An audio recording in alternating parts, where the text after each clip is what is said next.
Hello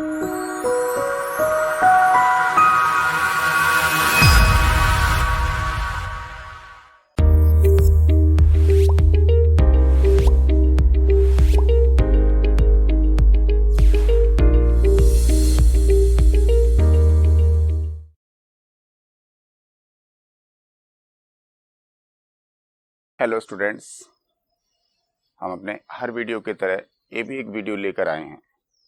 छोटा सा topic लेकिन बेहद इम्पोर्टेंट, और जिस टॉपिक को हम आज आपसे डिस्कस करने चाह रहे हैं, ये टॉपिक आपने श्योर शॉर्ट आपके अनसॉल्व में ज़रूर देखा होगा। हाँ, ये अलग बात है कि इस टॉपिक को लेकर ज़्यादा संशय नहीं है लोगों में, मतलब तकलीफ नहीं है।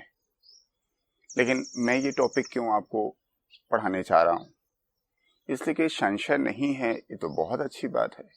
लेकिन अगर किसी के मन में ज़रा सा भी किसी पॉइंट को लेकर संशय हो तो वो दूर हो जाए, क्योंकि ये टॉपिक एक आसान सवालों की श्रेणी में आता है। अब जैसा कि हम जानते हैं कि आसान सवाल भी सही होने चाहिए, तो उसी सीरीज में आज का हमारा टॉपिक है इंटरफेरॉन्स। बहुत इंपॉर्टेंट, इंटरफेरॉन।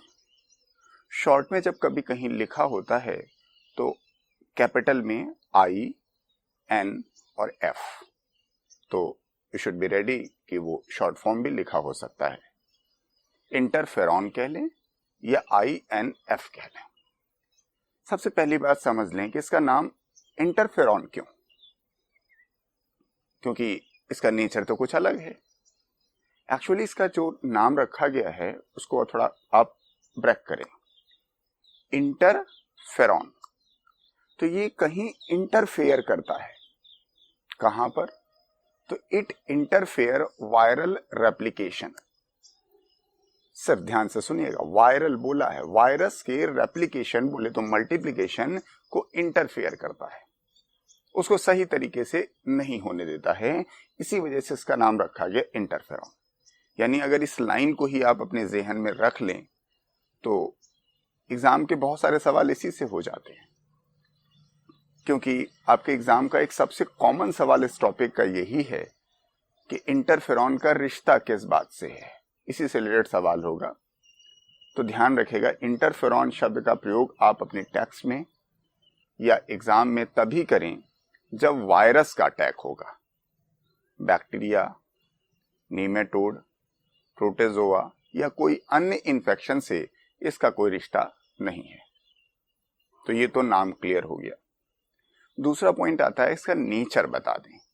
हाँ, ये इस बात पे लोग ध्यान नहीं देते।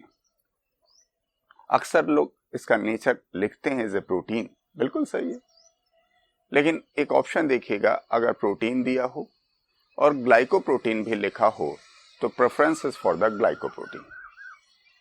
इन जनरल हम इसे प्रोटीन ही कहते हैं, लेकिन the term is a glycoprotein.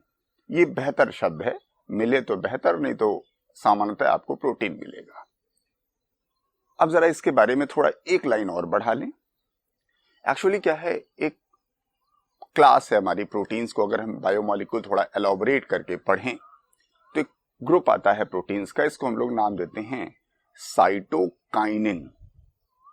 अगर आपने अच्छे सवाल लगाए होंगे तो आपके ऑप्शंस में या कहीं ना कहीं ये जरूर जिक्र किया होगा। और डिटेल में नहीं जा रहे हैं, लेकिन नाम बता रहे हैं कि जो हमारा इंटरफेरॉन है that belongs to the group of protein that is cytokinin.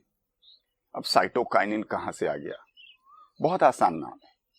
Kinin का मतलब होता है मूवमेंट, काइनेटिक, फिजिक्स में भी पढ़ा होगा, गति से ताल्लुक है।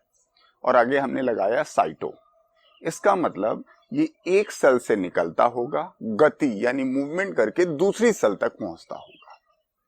तो cytokinin is a group of protein molecules which communicate between two cells. दो सेल्स के बीच में वो कम्युनिकेट करते हैं, यानी एक सेल से निकलते हैं और दूसरी सेल में जाके उस पर कोई एक्शन करते हैं। तो दो बातें हमने आपसे कर ली भाई, interferon interfere the viral replication या मल्टीप्लिकेशन, ये तो नाम बताया। दूसरा उसका नेचर बताया कि इसका जो नेचर है प्रोटीन ही है, लेकिन बेहतर शब्द है ग्लाइकोप्रोटीन।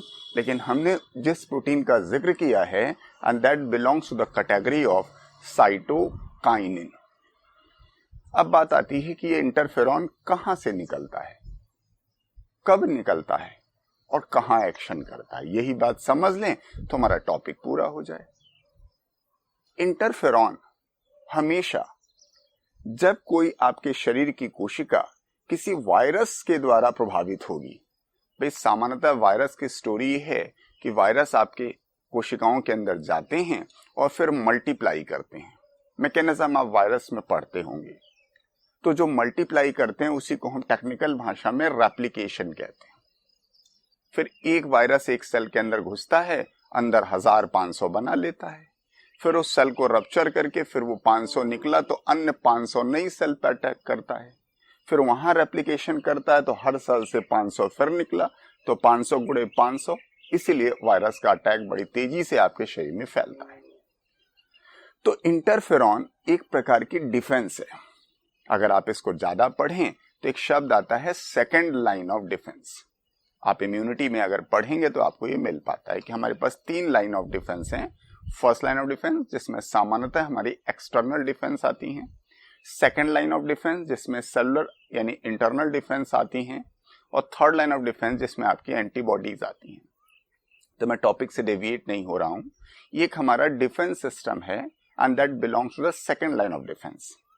ये उसी कोशिका से निकलता है जिस कोशिका पर वायरस अटैक किए होता है। तो यानी it is released by viral infected cell. अब बात आती है कि सर ये काम कहां करता है, क्योंकि है तो साइटोकाइनिन, एक सेल से निकला, जाहिर है अगल बगल कोई या दूर दराज कहीं सेल पे काम करेगा।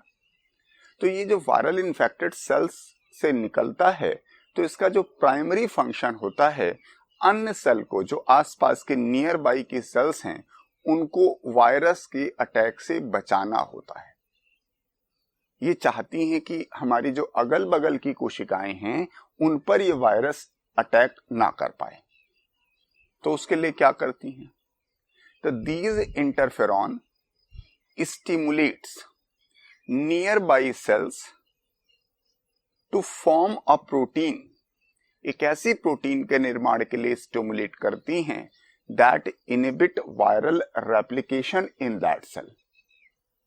वो वायरस का रेप्लिकेशन कम कर देती हैं, रोक देती हैं। ये इंटरफेरॉन कभी वायरस पर डायरेक्टली अटैक नहीं करती है। क्या आप सोचे वो जाकर के वायरस को रोक देती होगी? ना, ये एक दूसरी सेल में जाकर के, जो नॉर्मल हेल्दी सेल है उसके अंदर जाकर के एक ऐसी प्रोटीन का निर्माण कराती है जो आपके इंटरफेयर कर देती है रेप्लिकेशन को धीमा करने। इसी वजह से इंटरफेरॉन का शाब्दिक एक अर्थ निकलता है, इट्स एन एंटीवायरल प्रोटीन। तो आप समझ पाए कहां से निकली और कहां पर अटैक की। अटैक करके उसने आपको डिफेंस ही प्रोवाइड किया, कोशिश की कि आपकी अन्य जो नॉर्मल हेल्दी सेल हैं उस पर इसका कोई प्रभाव ना होने पाए। इसका एक और काम है जो सामान्यतः लोग आपसे पूछते नहीं हैं, और वो काम जान लेंगे तो इंटरफेरॉन का महत्व बढ़ जाएगा। ये सिर्फ इतना ही काम नहीं करता कि बगल के सेल के लिए स्टिमुलेट करता है कि वायरल का रेप्लिकेशन इनहिबिट कर दे। ये आपका जो नेचुरल इम्यून सिस्टम है, नॉर्मल इम्यून सिस्टम है, उसको भी स्टिमुलेट करता है, उसको भी स्टिमुलेट करता है टू फाइट द इंफेक्शन। यानी अब आपको बात समझ में आएगी कि वायरल का रेप्लिकेशन इनहिबिट करता है और आपके अपने जो सेल्स हैं, बी सेल्स, टी सेल्स, उनको स्टिमुलेट करता है कि भाई आप लोग अपना काम करिए, बेहतर तरीके से करिए, ताकि हम इस पैथोजन का, इस वायरस का मुकाबला कर सकें। तो बात एक नटशेल में समझना चाहें कि इंटरफेरॉन हमेशा वायरल रेप्लिकेशन को इंटरफेयर करता है। आगे हमने बताया कि डायरेक्टली नहीं करता, इनडायरेक्टली करता। नेचर ग्लाइकोप्रोटीन है, आप प्रोटीन भी लिख सकते हैं अगर ऑप्शन में ना हो। ये हमेशा उस कोशिका से निकलता है जिस पर वायरस ने अटैक किया होता है, अगल बगल की कोशिकाओं पर काम करता है, उनको स्टिमुलेट करता है एक ऐसी प्रोटीन बनाने के लिए जो वायरस का रेप्लिकेशन को इनहिबिट कर सके। तो इस तरह से ये वायरस के खिलाफ सीधे काम नहीं करता, ये घूम के काम करता है। यानी उसने दूसरे को जगह कि चल भाई तू कर इसके अगेंस्ट, खुद नहीं करता, लेकिन फिर भी हम इसे एंटीवायरल प्रोटीन के नाम से जानते हैं। अब एक दो बातें थोड़ी बढ़ा लीजिए भाई, इतनी बातें जो हमने आपको बताई इतनी तो निहायत जरूरी है, क्योंकि बीच में एक साइटोकाइन वर्ड आया था, मिलेगा आई एम श्योर आपको क्वेश्चन, अगर आप अच्छे क्वेश्चन करें तो। अगर खाली रूटीन वाले क्वेश्चन कर रहे हैं तो शायद ना मिले। हाँ, अब इंटरफेरॉन कई तरह के होते हैं, ये आपको पढ़ना नहीं है, सिर्फ मैं बुनियाद को मजबूत कर रहा हूं। Alpha interferon, beta interferon, gamma interferon, फिर फर्दर क्लासिफिकेशन है, सब में एक्शन में अलग है। इवन टाइप 1, टाइप 2 ऐसे नाम देते हैं। यानी यूं मत सोचे जितना आप इंटरफेरॉन पढ़ ले रहे हैं बस वही है, आगे चल के इसके फर्दर क्लासिफाई करेंगे, alpha, beta, gamma, type 1, type 2। थोड़ी बात और बढ़ाएं, जो अल्फा इंटरफेरॉन है ये सामान्यतः हमारी WBC स्पेशली मोनोसाइट्स वो रिलीज करते हैं। जो बीटा इंटरफेरॉन है वो फाइब्रोब्लास्ट रिलीज करते हैं, और जो गामा इंटरफेरॉन है ये हमारी टी लिम्फोसाइट रिलीज करती हैं। तो जब इन पर अटैक होता है, हमने आपको यही कहा, इंटरफेरॉन जब भी आप पढ़ेंगे हमेशा वायरल इन्फेक्टेड सेल से पढ़ेंगे। तो जैसे ही कोई वायरस आया तो WBC पहुंच गया लड़ने के लिए, तो जब WBC पर अटैक करेगा तो वो अल्फा इंटरफेरॉन रिलीज करेगा। तो वही हमने नाम बताया, सिर्फ आप जाने कि इंटरफेरॉन कई तरह के होते हैं। सामान्यतः अल्फा और बीटा को हम टाइप 1 इंटरफेरॉन कहते हैं, और गामा जिसे हम इम्यून इंटरफेरॉन कहते हैं, क्योंकि हमारी इम्यून सेल जो हमारी डिफेंस सेल्स है लिम्फोसाइट्स सर, उनके द्वारा रिलीज किया जाता है, वो हमारा टाइप 2 यानी गामा इंटरफेरॉन होता है। अब अंतिम बात कि इंटरफेरॉन का महत्व क्या है। भाई महत्व तो आपने वीडियो में समझा होगा कि भाई आपके लिए डिफेंस है, वायरस, बहुत सारे वायरस का हमारा एक्सपोजर होता है, फिर लकली हमको शाम को वायरल डिजीज तो नहीं होती, तो जाहिर है हमारे अंदर डिफेंस होता होगा तभी तो है। अब आज के फ्लेवर में अगर बात करें तो कोरोना वायरस, तो हो सकता है आप में कोरोना वायरस एंटर करे, लेकिन अगर आपका इंटरफेरॉन बढ़िया काम कर रहा है तो कोरोना वायरस आपका कुछ खास बिगाड़ नहीं पाएगा। थोड़ा सा ऐसी बहुत सारी वायरल डिजीजेस के बारे में आप पढ़ते हैं, बगल वाले को आसानी से हो जाती है और हमको नहीं होती। तो हम इंटरफेरॉन का इस्तेमाल ट्रीटमेंट में भी कर सकते हैं। बहुत सारी वायरल डिजीज हैं, जैसे हेपेटाइटिस है, इन्फ्लुएंजा है, या अन्य बहुत सारी, तो वायरल डिजीज के अगेंस्ट भी काम कर सकते हैं। Even it can be use in the treatment of various type of cancers. याद रखिएगा, कैंसर के भी इलाज में इसका यूज किया जा सकता है, जैसे ल्यूकीमिया में, मेलानोमा में, एंड एड्स रिलेटेड कपोसी सार्कोमा। ये लाइन बड़ी महत्वपूर्ण है। मैं ये नहीं कह रहा हूं इन सब का इलाज इसी से हो सकता है, लेकिन वी आर थिंकिंग कि हमारा भविष्य शायद इंटरफेरॉन के द्वारा सर निर्धारित हो इन बीमारियों के खिलाफ। तो सेकेंड लाइन ऑफ डिफेंस हो गया है, नेचुरल टर्म है, प्रोटीन यानी ग्लाइकोप्रोटीन है, वायरल रेप्लिकेशन को धीमा करता है, लेकिन सीधे नहीं, घूम के धीमा करता है, और ये बिलोंग्स टू साइटोकाइन। तो यूं ही आप किसी भी टॉपिक को पढ़ें और समझ के पढ़ते रहें, तो सर जो सवाल आपको आते हैं, जो आप सही कर रहे थे वो तो सही करेंगे ही, लेकिन अगर सवाल थोड़ा सा भी तिरछा मिर्छा हुआ या दाएं बाएं से निकलना शुरू हुआ, तो आप ये नहीं गारंटी ले रहा हूं कि आप सही कर लेंगे, लेकिन अन्य बच्चों से बेहतर कर लेंगे, क्योंकि कंपटीशन इसी का नाम है कि आपको बगल वाले से बेहतर करना है। तो बगल वाले से बेहतर अंदाजा लगा के नहीं कर सकते, सिर्फ समझ के कर सकते हैं। और समझने के लिए अलग टॉपिक आपको नहीं पढ़ना है, क्योंकि टॉपिक तो हर बच्चा पढ़ रहा है। बस ये होता है कोई बच्चा किसी टॉपिक को एक लाइन में वाइंड अप कर लेता है, और कोई बच्चा उसी टॉपिक को 3 या 4 लाइनों में वाइंड अप करता है, या और ज्यादा। तो जो ज्यादा पढ़े हुए होगा तो उसको जो सुपरफिशियल पॉइंट है वो तो एकदम क्लियर होगा, शीशे की तरह चमकता होगा। इवन जो उसकी बैकग्राउंड में उसने कुछ चीजें पढ़ रखी हैं, उसमें भी अगर सवाल आएगा तो वो उस सुपरफिशियल वाले बच्चे से बेहतर करेगा। Yes, stay connected and good luck.